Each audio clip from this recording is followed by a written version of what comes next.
So in the last video, we got introduced to Unit 7 and our GIF animation transformation project. Just to remind you, because we're now going to start posting our sketches and then getting to work building our assets. We'll learn the vocabulary for animation as we go. But this is what's called a rough storyboard sketch. It's a planning sketch. We do it with 3-on-3 squares, right? So we're going to be composing our animations into a square aspect ratio. And we're going to be making them at screen resolution because you can't print an animation. You can only view it, right? So this will be our first project that's done at a lower resolution than 300 pixels per inch. But once we finish our animation and we want a print portfolio version of it, we make what's called a refined storyboard, which will be at 300 pixels per inch at a printable size of at least 8 by 10. What does the animation need to show? It needs to showcase something that you've already designed in the class. So for instance, let's say that I designed a creature that's a flying creature, but I need to also showcase a transformation. So I might start with my creature and then find ways to transform it into something else, like this work by Evan Cohen. And what's nice is Evan Cohen actually works in two ways. He works as an illustrator and as an editorial digital artist. So this is something that might get published in the New York Times, to illustrate an article. But then he also works as a social media artist, where he'll take the illustrations he does, where if you just cut those 9 frames together into an animation, this is what you get. And it works, but it's very choppy, right? This is what we would call an animatic. It shows the full story, it shows the full transformation, but then he'll use that to create a fluid animation. Oh, gotcha. Thank you. So we see on the right, this is the finished animation that comes from this storyboard. Now they all tell the same story. This just does it with 24 frames per second. This does it with basically 2 frames per second, right? Or maybe 3 frames per second. I think that's three frames per second. So animation has a lot to do with storytelling. In order to make it smooth, it's about how convincing the illusion of time passing is. And there's usually 3 components in storytelling. There's character, there's setting, and then there's the illusion of time passing.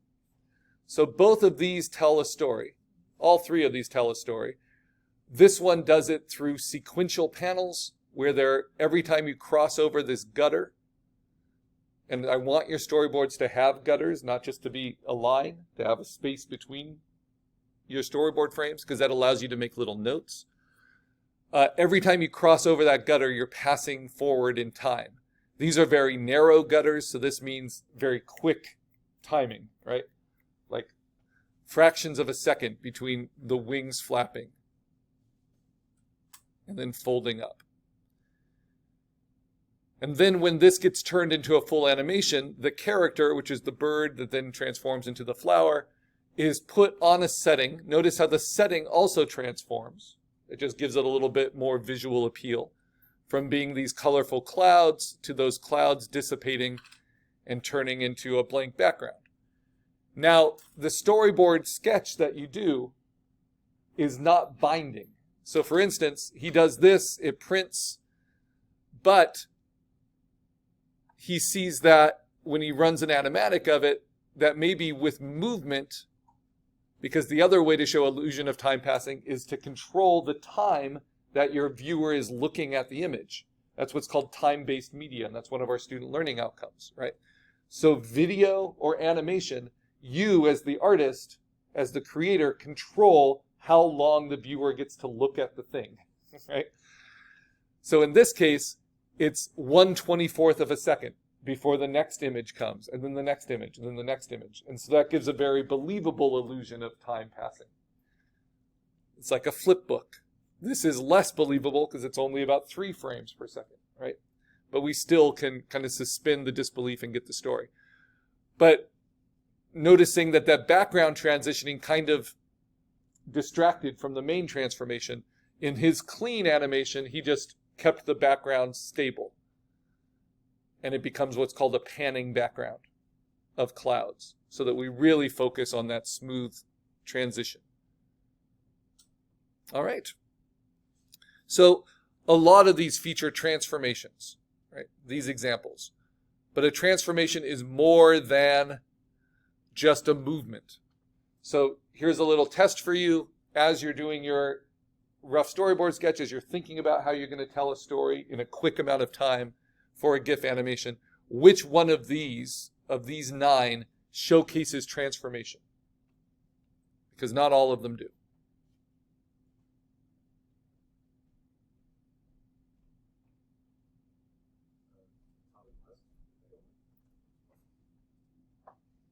All right. We'll start from the bottom corner here. So this one, lots of movement there, not an easy thing to animate. But does this showcase transformation or just movement?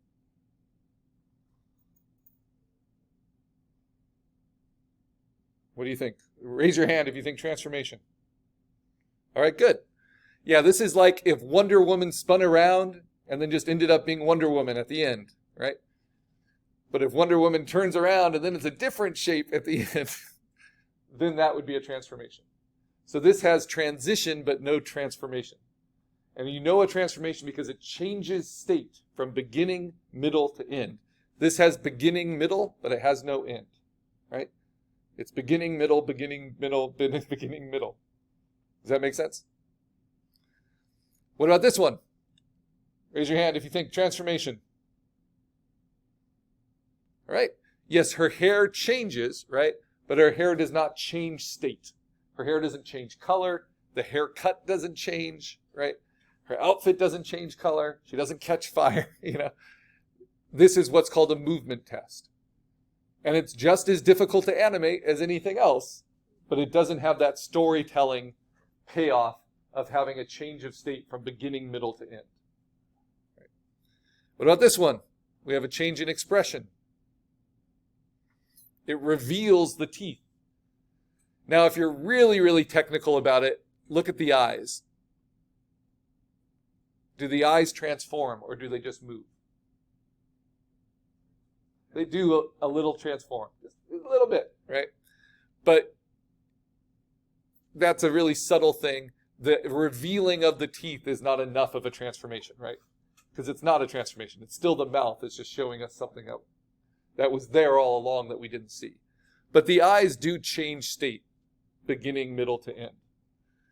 So the white shows up, that's the middle, and then they grow, and that's the end. So in that little way, there's a small transformation. What about this one? Fire's cool. It's a cool middle. It's a cool transition, but we don't have a beginning and end to it, right? We don't have it before it caught fire. We don't have the consequences of the fire. So it doesn't showcase the transformation. It's just a movement test. What about this one? You guys think? It kind of deflates, right? And then it inflates. So yes, we have 3 stages, right? So fully inflated, getting deflated, and then deflated. So if you think of kind of action, consequence, and then resetting. Those are like beginning, middle, and end. What about this nose? It's a very gross one. Whoa. That's a transformation. Pop-up ads. So this nose with the dripping mucus, the mucus is always there. Even if it wasn't always there, even if it completely disappears like the teeth, it's always there conceptually, right? Now if the mucus kind of drizzled out and the nose changed color, right? The nose changing color might be a transformation. What about this one? So we have something appear, right? We have a change of expression. The hand disappears, and then these tears appear, right? So this is a tricky one. Yeah, I would say it showcases something that's different beginning, middle to end. It's kind of missing the middle, though. Would you say? You see that jump cut? So this could be handled better to showcase the transformation. And then this on fire is the same as that on fire. What about this one? The third eye. Yes, so the eye opening on its own, that's just a reveal. But it's that changing of color, right? That really creates a transformation. So there's lots of ways you can play with this idea, whether it's through color, whether it's through shape. This one does not showcase a transformation. Just zooming in doesn't. Just moving doesn't. This one does, right? Change of state, beginning, middle to end. And this one does in just the simple way that, a new thing is introduced, but that changes the state of the background of other things. So it can be subtle, it can be extreme. These are all pretty extreme transformations, right? That all share the same asset at the beginning of that skull. So with storytelling, you can have a lot of fun using assets in different ways to push them into different transformations for the story. Here's another artist. This is Laura Paulison. And these animations are done digitally based on digital paintings. And here we have kind of a nice reveal of these butterflies. Not as much of a transformation as you would hope, but like a magic trick, the butterflies weren't there at the beginning, they're there at the end. This one is just this sunbeam coming in. And that could be more of a transformation if that sunbeam actually made an effect to the setting, right? So if it